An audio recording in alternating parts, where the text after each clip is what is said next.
আসসালামু আলাইকুম। এখানে আমি আছি বালাদ আল বালাদ বাপ মক্কার সাইডে। এই দেখেন একটা নিম গাছ দেখছেন। এই নিম গাছের কাঠামোটা এই যে দেখেন বলদিয়ার থেকে এখানে তারে ঠিকা দিয়ে রাখছে। কত প্রাচীন নিম গাছে যে ঠিকা দিয়ে রাখছে। এই যে ঠিকা দিয়ে রাখছে, এই যে দেখেন নিমের পাতা।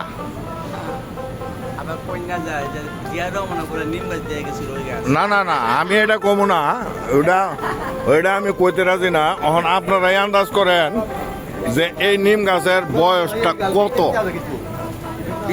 বিশাল বড় গাছ। এটা যদি আপনারা দেখতে চান সৌদি আরবে আসতে হবে, আপনার বালাদে আসতে হবে। বাপ মক্কা এসে বালাদে বাপ মক্কা সোকালবাদুর সাইডে এই নিম গাছটা এখানে এই লোকেশনে পাবেন। এখানে আরেকটা নিম গাছ আছে, এইটা ওই যে আরেকটা নিম গাছ। তাহলে আপনারা আন্দাজ করেন যে এই নিম গাছটার আনুমানিক বয়স কত হবে। আমি বলবো না কিছু, যারা বৃক্ষপ্রেমিক আছেন তারা দেখেন নিম গাছ, এটা আসলেই নিম গাছ, এটা আর্টিফিশিয়াল কোনো কিছু না। এবং এটা প্রশাসনের পক্ষ থেকে তারা এটারে যত্ন করে এখানে রাখছে। দেখছেন ঠেকা টোকা দিয়া, খাম্বা খুম্বা লাগাইয়া ঠেকা টোকা দিয়া রাখছে। এই যে আরেকটা গাছ দেখেন।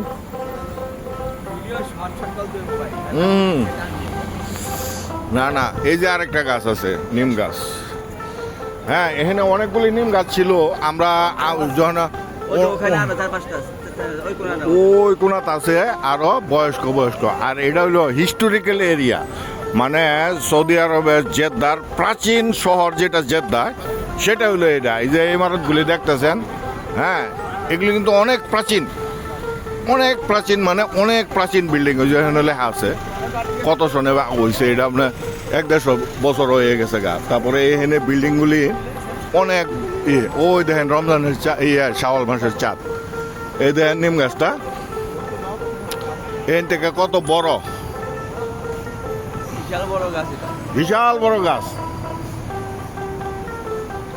এখানে আমি আসছি আমার এক বন্ধুর দোকানে। এই যে এই মাথা দেওয়া হইলো সকালবাদু এই না, সরি, এদিক দিয়েও যাওয়া যায়, এদিকে যে মাদ্রাসার আর কি।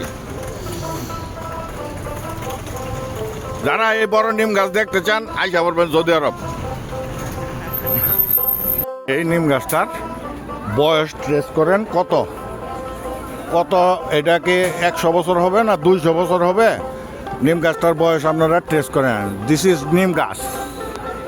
এবং এটা হলো এই জায়গায় বেত নাফিস হিস্টোরিক্যাল হাউস, ঠিক এই জায়গায় হইলো এটা একটা জাদুঘর। এখানে জাদুঘরে এইটা হইলো এখানে এটার পিছনে ওই যে ওখানে কাঠ দিয়ে নাম টাম লেখা, এটা কিন্তু নিম গাছ, বুঝছেন ভাই। এই নিম গাছ সৌদি আরবে নাহলেও এটা 150 বছরের পুরনো হবে। 150 বছর অহনালা এখান থেকে অঙ্ক বুঝেন সৌদি আরবে নিম গাছ কই থেকে আসছে।